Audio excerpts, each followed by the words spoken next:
I'm going to land on one piece here because there's more of this as this comes up. Choosing myself is way fucking harder than I thought. I must choose myself first before I can choose anyone else.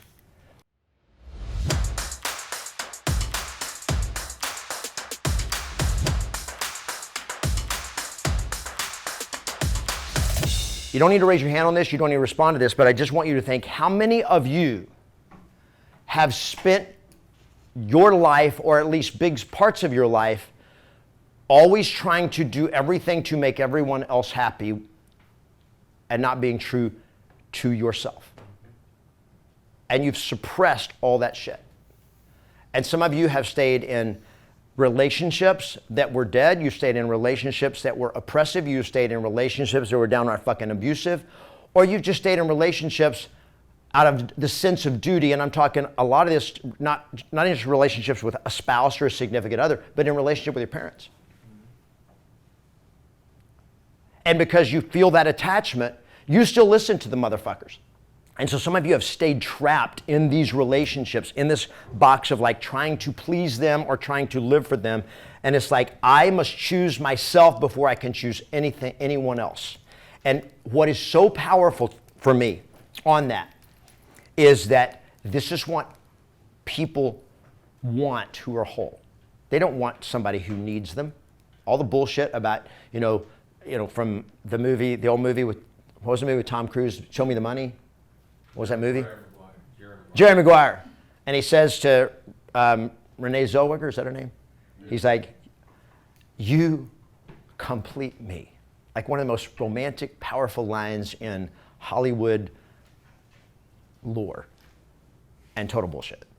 This is how you have a horrible marriage, is being codependent. And this is what I was. I was so afraid of being alone. I was so afraid that if I didn't have a beautiful wife, then I was not worthy. As if she gave me value, not who I am. And to choose myself and say like, oh, look at me, motherfuckers. I am the man. And now, here's the beauty of it, guys, and this is what all of you need to understand. The beauty of it is when you can come into the game from that place, you now have something to actually offer that somebody could actually want. Somebody who doesn't need you. But because they don't need you, they are now free to want you. They are free to be with you because it gives them joy, not because without you, they are empty.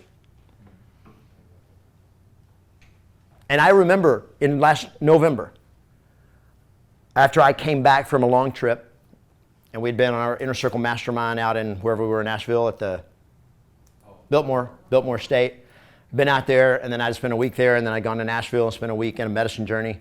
And I came back, and I remember sitting down with Julie, there was still no, like, we would talk, but it was like nothing. And it was all me talking. She'd give one-on-one answers. And I told her, I said, I just want you to know I don't need you anymore.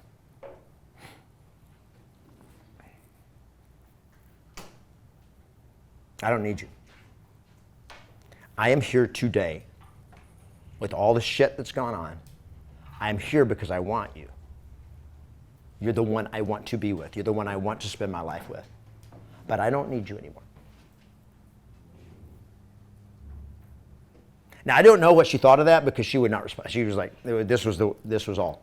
This was a dead marriage, even then. And I look back at it and I know that. But what was not dead was me. I was waking up. And some of you, through these 3 days, the most important thing that will happen for you is you wake the fuck up and go like, oh shit. The work that I've got to do on is me. I don't need somebody else to do this work. It's not that I don't need somebody else to do the work. It's that I don't need somebody else to make me whole. Because I can't, guys, here's the thing. Those of you that will choose to go on with me in a conversation of coaching or working with me, whether it's in the one-on-one or in coaching or whatever, I'm not your fucking savior. I can't make you whole. All I do is remove blindfolds. Wake the fuck up.